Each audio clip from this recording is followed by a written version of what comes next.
Reputation. I'm Brandon Lee, and hey, today we're going to talk about this concept of funnels. And man, I think funnels.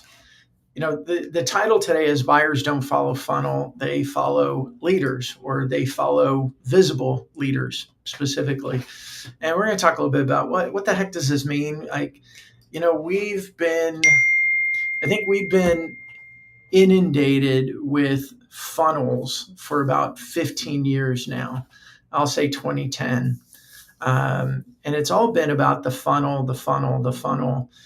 And I think in 2014, just pick a date, pick a year. 2014,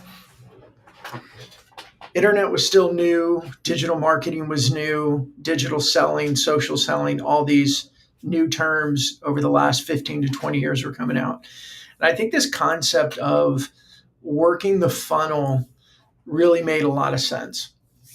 And I wonder now in 2025, is funnel still the right way to discuss it? Primarily because it seems like we're getting back to relationships matter. I'm personally a big believer that relationships have always mattered. But I know there was a push in certain industries about relationships not being as important. But I want to bring this back to what does it mean to be a visible leader? And how do we use that visibility as leaders to fuel our opportunities? Whether you want to call that a funnel or a flywheel or anything else, I actually really don't care. I think the conversation today is about how do we make ourselves more visible? How do we take the offline that we've learned and know for a couple of decades or more, and we apply it into this digital world? So Scott Boulas is going to join us today. He and I became connected through LinkedIn. We started having chats in comments and then chats in direct messaging to moving to a Zoom call. You know the way it works, right? We built relationship in the modern digital way. And I would ask Scott to come on board because he, after spending a lot of years in the healthcare industry, he started to take a look at LinkedIn a little bit differently. So everybody, welcome Scott Boulas to the show. His company is called The Real New Growth Strategies. And Scott, welcome. Hey, Brandon. It's great to be here. I'm really delighted to be here. Hopefully everybody gets a little bit out of today. Hey, I'm sure they will. If you just share like you did with me and in our Zoom call, everybody will get something out of it, I think.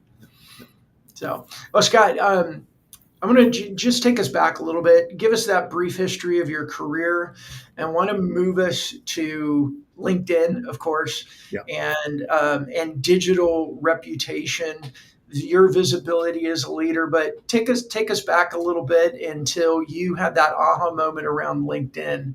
And as you said, I realized I needed to do it differently than I have been. Right. No, thank you. So I'm an ex-Army officer. I've been in the healthcare industry for roughly 30 years.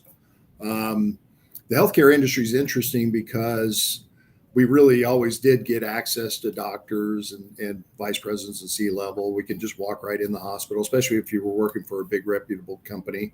Delivered about $1 billion in value and revenue over those 30 years, maybe more. Some people say I'm underestimating that. I'm trying to be conservative. And I probably used LinkedIn the same way everybody else did in that industry, just occasionally to, network with people in my industry, occasionally to read something that a doctor or CEO might have published. But very, 3% of the value of LinkedIn. And so what started to shift for me was when the pandemic of COVID occurred, it was much more difficult to get access. And then there was a lot of turmoil. There's a severe shortage of critical physicians in healthcare. So you had to be a little bit more strategic. And I just started paying attention to LinkedIn. I'd spend about an hour a day watching what other people were doing. And I decided I wanted to start to try some of it. And it started to work for me. And then when I really had my big breakthrough was I decided to resign from a role because my father was passing away. I was trying to determine what I wanted to do next with my career. I considered some solopreneurship, and this was roughly 18 months ago. And literally, I just became much more active on LinkedIn, and we can talk more about what that means for me, and what it's produced for me in terms of outcomes. But that's when the big shift started happening. Was roughly a year and a half ago. Got it. Got it. Excellent. Well, first thing, Butch, thanks for joining us today and throwing your comment. I'm looking forward to the insights that Scott has to share with us today. And for everyone else, Hey, Butch. if you're on the podcast, thank you for joining us. This is a newer show for me. If you know me from my other show, this is a newer show, and I'd be really grateful. You find value in it, give me a review. Give us a review there. You find something really valuable, screen capture it, text it to somebody and say, hey, check this out, or something like that would be grateful. And if you're on LinkedIn or YouTube or anywhere else that we're streaming this, if you're on with us live and you comment, we'll be able to see it. We'll bring it up on screen. If you have questions for Scott, we can answer those. He can answer those as well. But I want to come back. I want to set this up, what you were just saying, Scott, and then move us into another question. I think a lot of industries that I've been in or I work with, from the printing industry and others in the publishing industry, traditionally have been a very face-to-face dominant space. And I like what you said. Traditionally, it was really easy for you to get face-to-face time.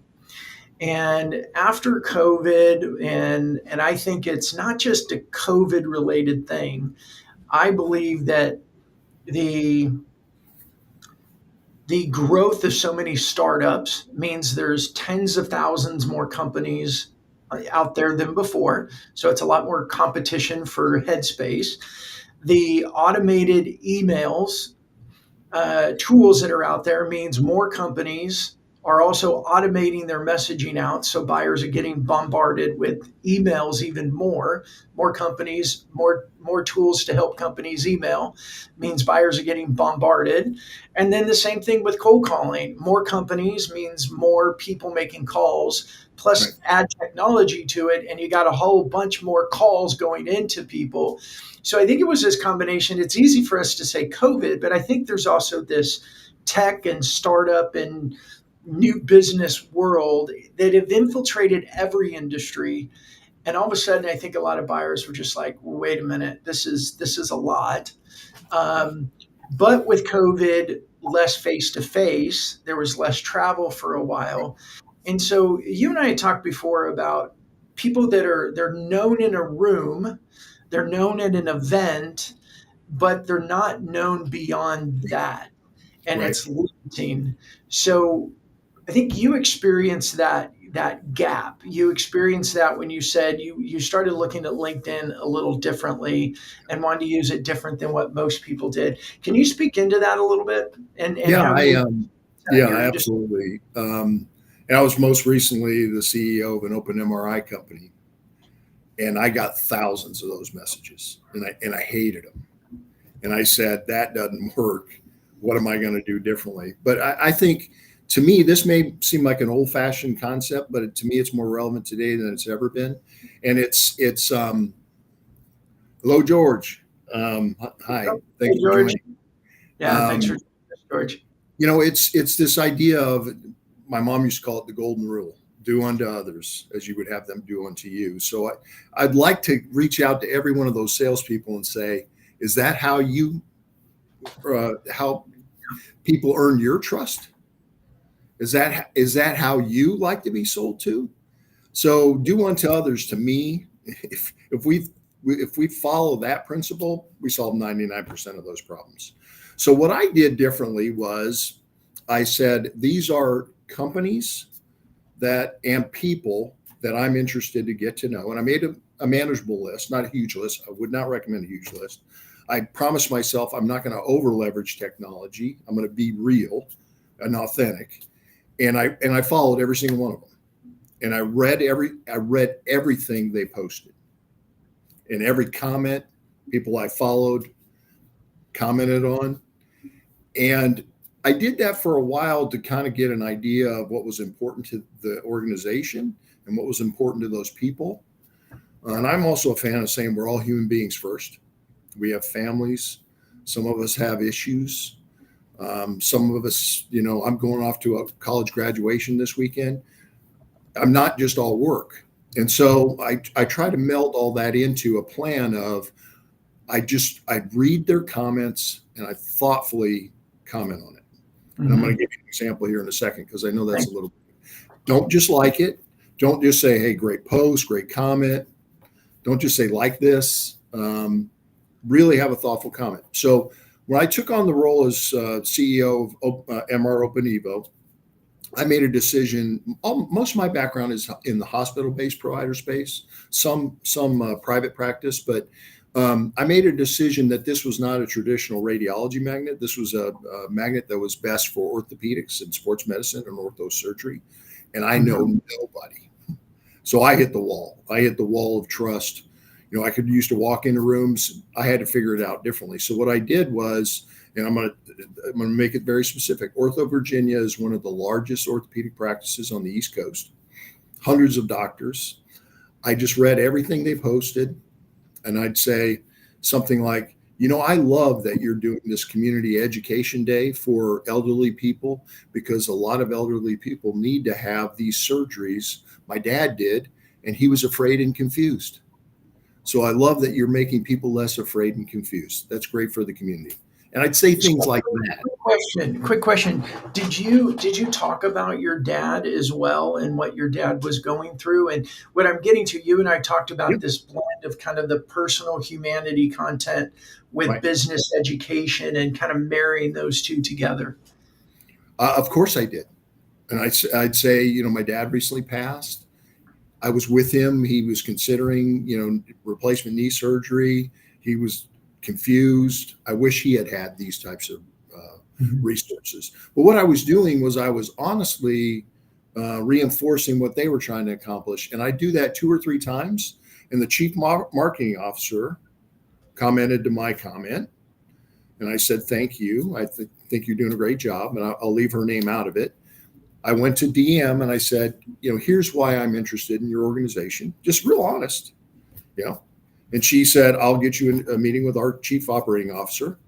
I met with the chief operating officer. She put me on a meeting with 4 regional presidents. So that's how it happens. Okay. It's cliche, but and I am a little older than you, Brandon, but it's cliche, but people don't, care what you know until they know that you care. And I was trying to show that I was seeking first to understand them. I was sincerely connecting with them and thought I might be able to help them. And that was the reason for the connection. Awesome. So I've got a lot of questions around that for clarity for me and for other people, because I think what you're saying, I think it's really important. I think the challenge with saying it the way you said it is I can hear a lot of CEOs or sales leaders going, oh, well, we don't have time for that, right? Why don't we just pick up the phone and call? If somebody were just to say that after what you just shared, how would you respond to that? I would say those MRIs were worth $1 million. And I would say it's a year-long selling cycle, and I accomplished all that in about 2 weeks. Save time, save expense, get to value faster. Yeah, is what I would say. And I also would say, and you and I talked about this. I think one of the most brilliant business leaders, although he was somewhat controversial, was Steve Jobs. Mm-hmm. And Steve Jobs, through some of these videos we can still go out and see on YouTube today, if LinkedIn would have been around, Steve Jobs would have been the face of Apple on LinkedIn, I promise you. So I would say if it's good enough for Steve Jobs, it's good enough for you. Yeah.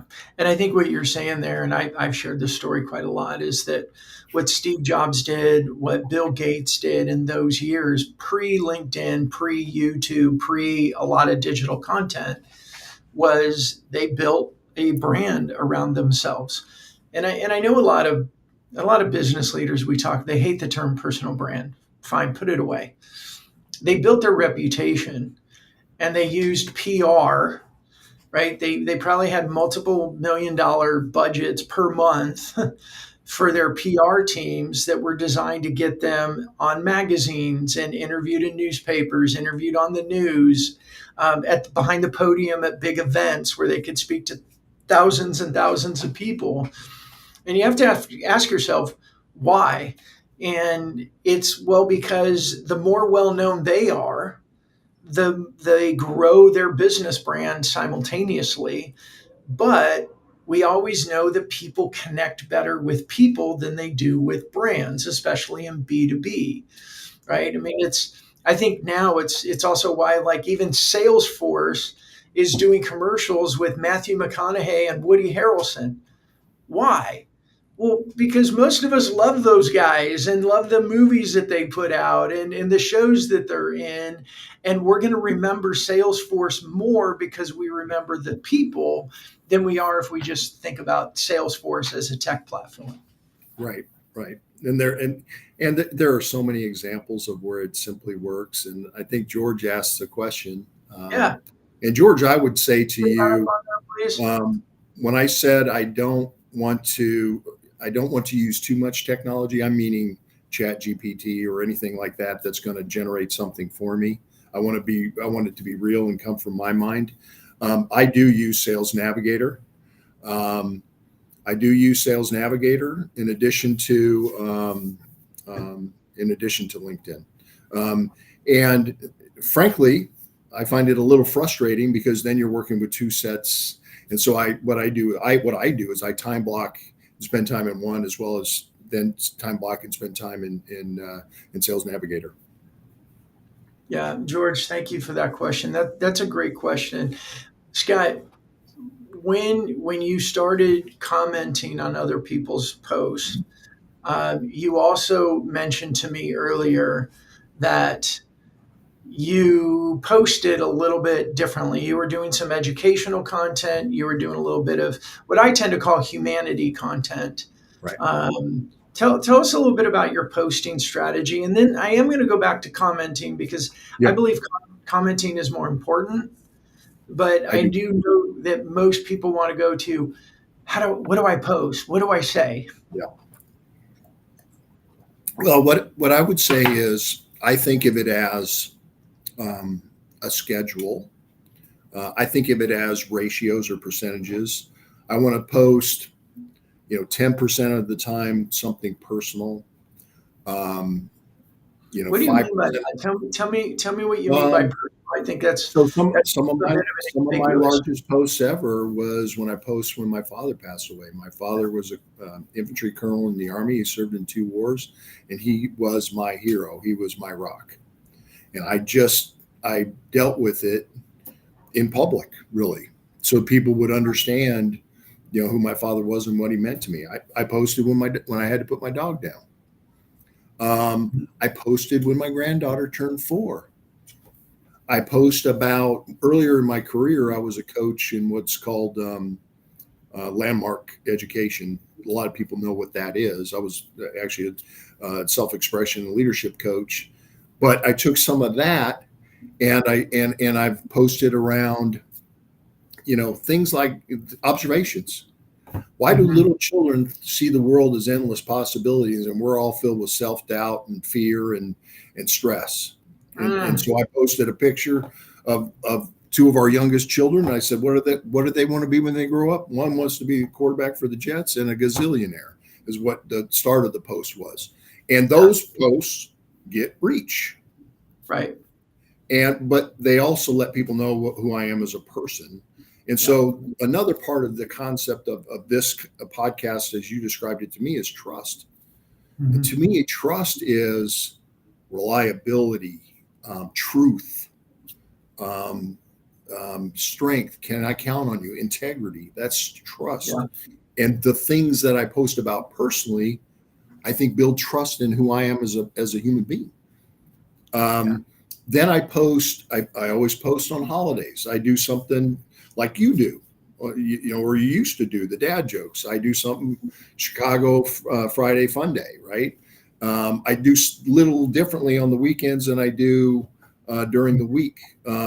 I haven't figured out the perfect. I mean, I notice some people are posting 4 or 5 times a day. I'm usually once a day, and I do try and do it every single day, and I have for almost a year now. And during the week, it's educational marketing, and it's literally just, what you know what you're good at, what you've done well in the past, where your successes come from, and I've just got a long list. I keep it in a Word doc. Some people probably have better technology, and I say, what do I want to talk about today? Yeah. Or I'll be inspired when I walk the dogs in the morning, or I'll be inspired by a meme or a quote. But I try and have balance in my posting. Yeah, so I want to tap into that balance, and I want to tap into the inspiration. I think, because I think so many people I talk to, it's like they don't know what to post. Then they're scared that they'll post something bad. I think we're moving out of the cancel culture that we experienced for a while. I think everybody's not quite as sensitive to be canceled as we were a few years ago. But I think there's always that fear. I don't know what to publish, and then what if I publish something bad and it gets me in trouble with anybody? But I hear you saying, what's that? You just say, I'm sorry. I didn't mean it then. Well, I think the fear is that when I reference the cancel culture, there was a season there where there was no ability to even say I'm sorry. There was no ability to say, oh, hey, you know what, I did that 15 or 20 years ago, and I just didn't realize then what I was doing. And I mean, there was a lot of stuff of applying modern thinking to old pictures or old videos or old actions of 20, 30 years ago, and then being held accountable today, even though the mindset and stuff was different. So I think there's part of that fear. I mean, I hear it all the time when we talk to prospective clients about whether they want to use a show as a source of content, do more of a thought leadership campaign as a source of content. One of the biggest things is fear. I don't know what to write. But what I hear, I don't know what to share. But I heard you say, Scott, and correct me if I'm wrong, is you've got educational content, which is just sharing your experience, and then you've got some other stuff that just kind of whatever inspires you around.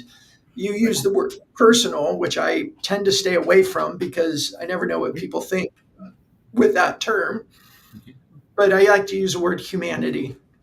Yeah, I love it. When you're sharing educational content from your experience, kind of get us into the granular. Like, how do you do that? What's the tone? How do you think about what you want to share from your experience? Yeah, and I would say it's evolving, right? The more cycles I have, and maybe the reason I don't remember the cancel culture is I'm still fairly new at using LinkedIn the way I'm using it today versus 5 years ago. So I think you've got to have you have to have a visual of who you want to and can help, right? Small to mid-sized founders that want to leverage LinkedIn to extend their brand and be the face of their company. That's who you're reaching out to, right? You have to have a picture of that person. You kind of almost have to walk a mile in their shoes and say, what could they be experiencing right now? Well, right now it's tariffs, and I don't know if I want to go there. And I try and steer clear of political and religion, but me personally, but you got to kind of understand some of the challenges they're going through. Are they losing customers for some reason? Is there huge employee turnover? Is the work from home impacting them? In my case, I'm going more after how do you grow? Do you get stuck? Do you get bogged down in the day-to-day and every personnel decision that you can't think of, sales and marketing more strategically? Should I be doing something different? Right. Mm-hmm. And you understand what the issues and you literally probe at that issue with your hook. You educate, here's how you could do it differently. Here's a better outcome. And then with a call to action. And that's how I tend to think of it. And it is evolving. It is evolving. I really have become a curious student of what others are doing and I'm trying a little bit of different things to find out what's going to work for me better. But the thing I will tell you, I'm not afraid to send a personal video or personal audio as well. Those things I think are under leveraged on the platform. I agree with that. I think they're under. I love them as tools. The question is the content, and you've already talked earlier about the content, about your tone with comments, your tone with your posts. As long as we don't get into pitch slapping people, like, you don't know me, but can I get 30 minutes of your time because I'm awesome? I don't think it matters really if you send an audio note, you send a video, you send a written message. I think those are just low probability activities. So for me, I find a reason to connect. That's why I study so much before. That's why I study so much before I reach out. It gives me a reason to connect. An easy one for me is, we're both ex-military. Thank you for your service. Or, I see that this is a cause you're interested in. So am I. Or, to try and find a personal reason to connect. We can. George has another question. You want me to take it? Yeah. Yeah, you can do it now. Yeah. Yeah, George, great question. So let me read it for everybody, especially on the podcast. So George asked, Scott, do you write your daily posts ahead of time and then schedule their delivery? Okay. I have done some of that. I would say I am someone, and it might be because I'm writing a book at the same time. And what my book is about is how the things I learned as a young Army officer have benefited me in business. I tend to be pretty creative, and I have never had writer's block. Maybe I'm just wired differently. I sit down, I say I'm not getting up until I and I usually have an idea. So I've done a little bit of that, but I just tend to sit down and write. Yeah. I walk my dogs in the morning. I walk my dogs in the morning. I try and let whatever's going to come into me, and then I come home. I write. I comment for an hour, and then I put it away for a while, and I do something else. Yeah. Well, I'm hearing a trend across taking the dog for the walk in the morning. My friend and our client, Chris Dunn, who has a show with us called The Exhibitor's Toolbox, he sells exhibits. But what he does as part of his creative process and his content is every morning he goes for a walk with his dog. And he uses that time of thinking and being creative, what he sees, what he thinks about, and that becomes a lot of his daily content of just kind of sharing the journey of what he's thinking about and what's important to him. And so now there's two of you that do that. Well, it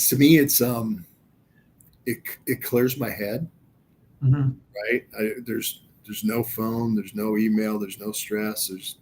Clears my head, and it provides inspiration. I usually will put a couple questions in my head before I go for a walk. And sometimes it just comes to me, and most times it just comes to me. But that's a great question, George. And George, I'm sorry. Go ahead. It's that I know a lot of people do that. That's what I do with my weekly newsletter. I try and stay 2 or 3 weeks out, but I daily, it's whatever's in me today that I feel is important to relay. I like that model. I know there's people on both sides of that fence. I actually like the model of what inspires you to write today. Now, I've got about 3 topics that I generally talk about business-wise, and I try to make sure that I rotate through those from the education standpoint. But on the other piece, my humanity and like just kind of the journey of who I am, the experiences I've had, I try to let that be more organic, because if I think about something in the morning and go, wow, this has been really impactful for me, then that's something that I feel we presented a bit more organic and natural and real and raw. What do you think about that, Scott? I totally agree. Totally agree. And yes, I do have a series of sales and marketing topics that I poke at. try and get people curious about my thoughts. Yeah. Hey, George, if you're still here with us, I'm curious, how often are you creating content now? You asked two really great questions about LinkedIn to Navigator and how do you create your post. I'm curious what you're doing now and what you'd like to get to. Like, where would you like to be if the good old magic wand question, if you had a magic wand in your hand, what would you like to see for yourself? So, Scott, well, we're waiting to see if George is still there and answers that or gives us that information that we can respond to. Um, Tell me a bit more, like, what have you looked like? I always want to slow down when I talk to someone like you who said, I was here and now I'm here. And you say things like, well, I just started commenting, I started creating content, and then it's like the doors of heaven opened up and I got all these great opportunities. Right? And it's kind of, then when I talk to other people who are still sitting on the sidelines wondering what to do, Right. they look at that and they go, it doesn't make sense. Like, I've tried to comment, I've tried to post. Like, where do you think is that secret sauce for you? What has made this work really well for you, that to a point that you're like, hey, I want to come on the show and talk about LinkedIn, even though I haven't used LinkedIn for probably 95, 98% of my career, Right. but now I'm using it and I want to talk about it. Well, I will also say I'm someone who never had a Facebook account, and I'm not really leveraging other social media like I could yet. Right? I'd love to someday have more of a YouTube presence, but so I'm early in the journey, I would say. But I think for me, it was as simple as being very open-minded and watching others long enough and consistently enough to say there's got to be something here, got to be Yeah. something I'm missing. Maybe I'm the problem. Right? I was the guy that was pushing the company content.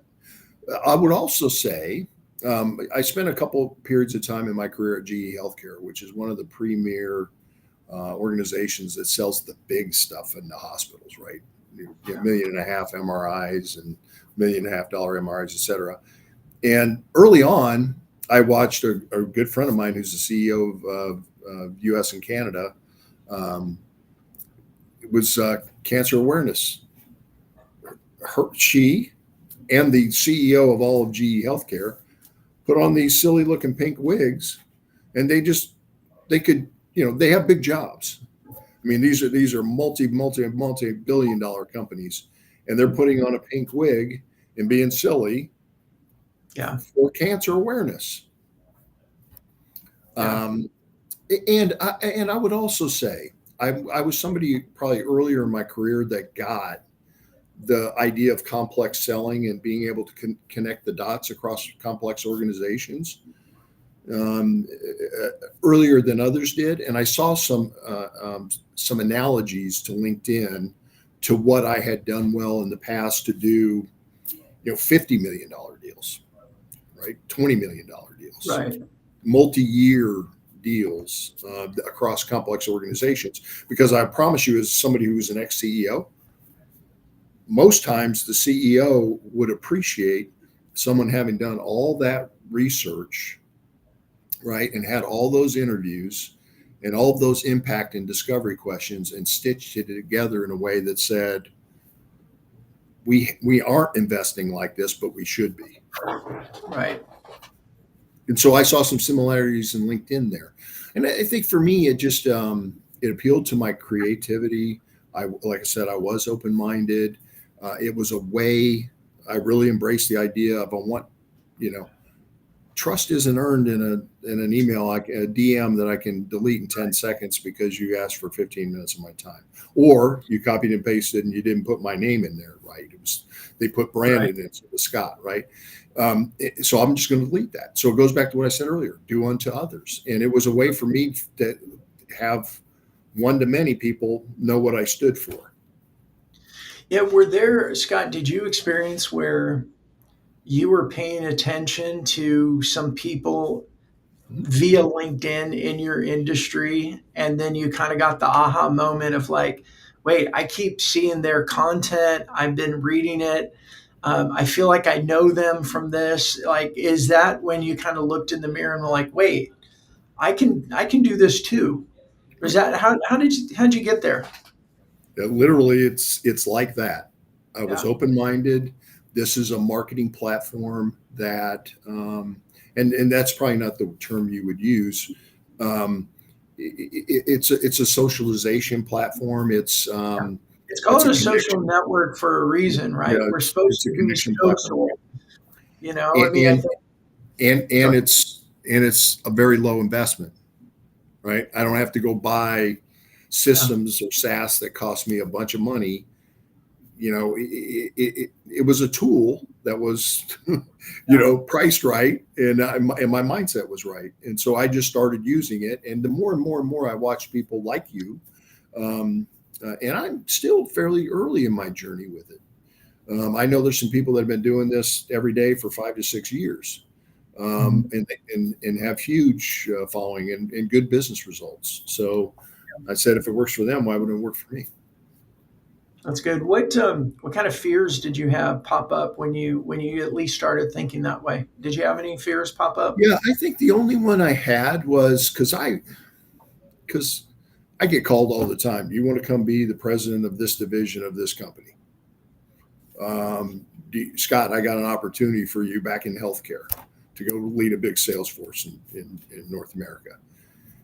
And unfortunately, my feet are on both sides of the fence. And I think my only fear is what I'm doing here hurting the ability for me to go back across that bridge.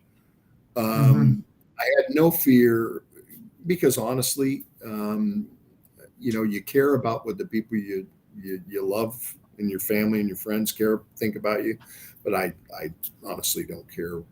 I'm not going to disrespect someone and pitch slap them and ask for 30 minutes of their time or 15 minutes of their time and send them a Calendly link when I don't even know them. I'm going to try and have a dialogue. So, and some easy ways to do that is post-oply, ask an open-ended question. See if somebody answers you. Hmm. And then answer their question. Ask another question. Yeah. And then it turns into a dialogue, not just on posting out there in a black hole to see what happens. It really Do does you do the become a dialogue. open What's that?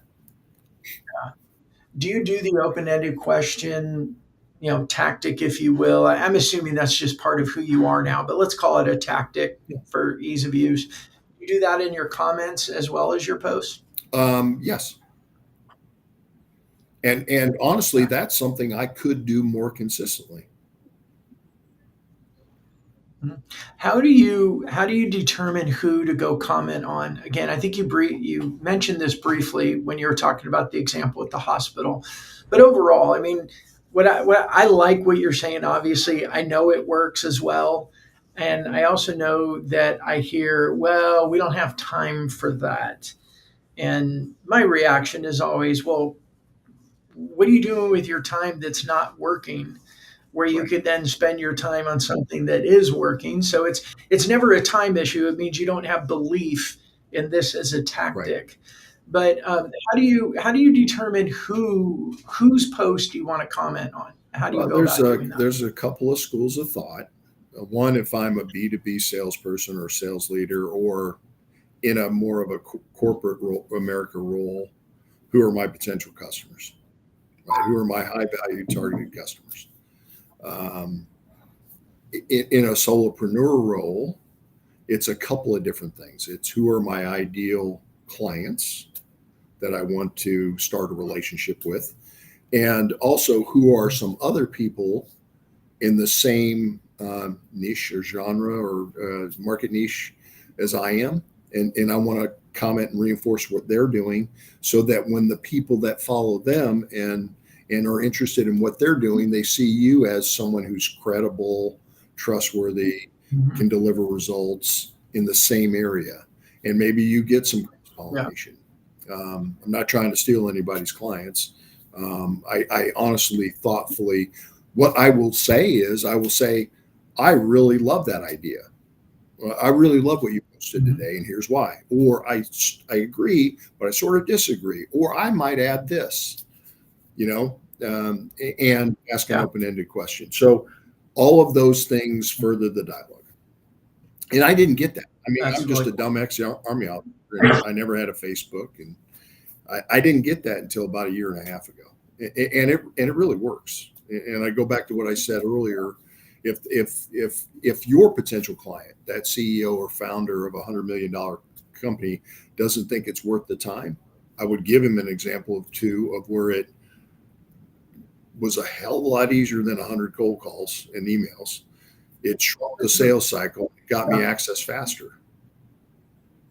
Yeah. And And I wonder with that too, like it, your reputation offline, I would imagine greatly influence the effectiveness of your activity online because when you send a message or you comment or you post, it's really easy for people to click and go look at your background and go, oh wow.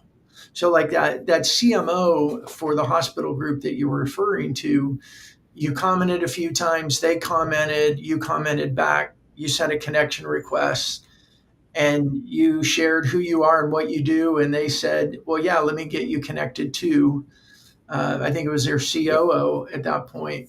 Um, what, like if we peel the layers of that onion back, what do you think what were all the different points that were so important for you to be successful in that process? It absolutely, the first thing is really being thoughtful with who your targets are versus spamming everybody. Okay. Really understanding who your ideal, either individual client or target business is. That's really important. The second is, and it's an old saying, and I still use it, seek first to understand. Spend the time to understand them, their issues, their concerns, their fears, their financial challenges, their customer challenges, their expense challenges, their revenue challenges, and have a point of view, and then begin the dialogue. Yeah. And see what happens. And they don't all happen like that. You know that, and I know that. But there are enough in a very short period of time. There are enough examples of where that understanding and that real, not the push. No, I mean that one happened fast. Most of them occur through a longer dialogue. I'm curious. What do Yeah. you do? I'm curious. I noticed people don't use competitors enough to probe. I see your competitor seems to be investing in this area of their business and winding down this area of your business. How are you reacting to that? That's a hell of a lot better than give me 15 minutes of your time. You might Right. get an answer to that one. And I'm sorry, I just cussed. No, you're fine. You're totally fine. That's okay. Well, Scott, before we wrap up, I want to go into let you share a little bit about the recon mindset. I know this also has to do with the book that you're writing. I want to let you share a little bit about that and give a little bit of plug. I know it's not Yeah. done yet, but what do you mean by the recon mindset, and what did military strategy Yep. teach you about visibility and networking? Yeah. So in the military, you would never go into harm's way without understanding everything you possibly could about where's the terrain advantage, what does the enemy appear to be doing, what's changing over the last 12 hours. And I've said this, so you never would do that. You would always leverage every second and minute of time you had to gather information to refine your plans. Right. That's how I think of. I mean, my last job at GE Healthcare, I managed the team that managed all of Mayo Healthcare, the Mayo Clinic, one of the best healthcare organizations in the world. I got called, hey, would you like to go do this job? I said, I don't know anybody there. At the time, I lived in Omaha, Nebraska, not in Rochester, Minnesota, or Minneapolis. And so what did I do? I reconned. I read all of their financial information. I read all of their major press releases. I read everything that every executive said including on LinkedIn.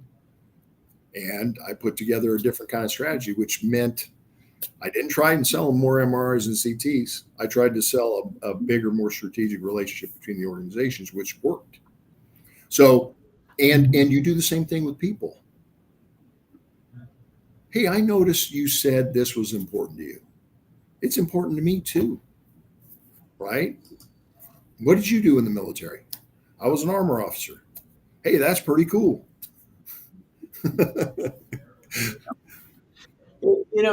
One thing I hear you saying, Scott, which is always interesting to me, is you're here saying, hey, LinkedIn has served me well. I've sold millions of dollars worth of product services through relationships I built with LinkedIn. This is valuable to me.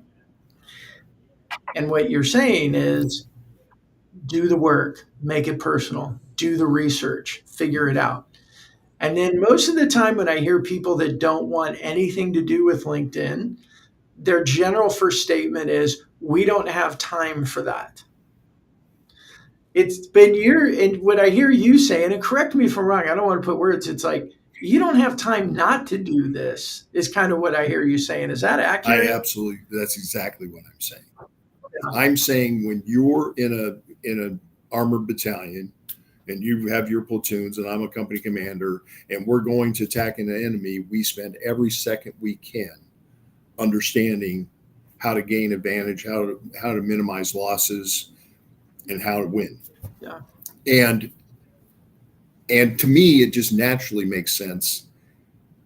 And the other thing I would say, I go back to what I said earlier, do unto others. I don't like when somebody approaches me and they copied and pasted and didn't change the name. They use some silly relationship connection, like, and I'm sorry if anybody does this that's listening, but hey, we have a few contacts in common. Well, so what? Right? Can I get 15 minutes of your time? I get 150 of those a week. You know what 150 times 15 minutes is? I'd never do anything else. You haven't earned the right. You haven't earned the right yet. So I've been a sales leader forever, and I hate when tell me when's the right time to close. It's the right time to close when you've earned the right to ask for their business. So that's a good mic drop moment right there, Scott. We're at 47 minutes, and I'm shocked because I feel like we just got started, but I want to be sensitive to your time and everyone else's time. So thank you so much for joining us. If anybody wants to reach out and talk with you, what's the best way for them to do so? You can DM me on LinkedIn. You can, my work email is scott@newgrowthstrategies.com. You can sign up for my newsletter, which is connected at my LinkedIn. We can start a dialogue there. So those are a couple ways to get a hold of me. Excellent. Well, Scott, thank you so much for coming on and just sharing your experiences with me. I really appreciate hearing not to play off the military side, but just sharing with us what goes on in the trenches, because you're just a real life guy that went, hey, I networked well offline, and now I see this digital world, and there's opportunity for me to here to do it wider, faster, and you went and figured it out. I would also say, if you have the right mindset with it and have a little fun with it and be real, it can actually be quite rewarding and enjoyable. Yeah. Scott, I appreciate you adding that at the end. I think for a lot of years with me, with LinkedIn especially, I don't think I was having fun with it. I didn't equate it to being like a networking event and just show up and be myself and have fun. I had this idea like, it's kind of like a networking event, but unlike networking events, I showed up polished and tried to be who I thought I was supposed to be, not who I am. And it was frustrating because then I was one of those guys that said, man, I've been working LinkedIn and it just doesn't work. But I think I didn't work it the right way. I wish I'd started earlier. Absolutely. And George and Robert and everybody, thank you for joining us. Great questions. Yeah. Yeah, George, Butch, thanks so much for joining us today. And everybody, I don't remember who we have next week, so I apologize for that. I know we've got a few good, few guests coming up, and then I've got some solo shows coming up as well. So, everybody, thank you so much for joining us today on Revenue Through Reputation with my guest Scott.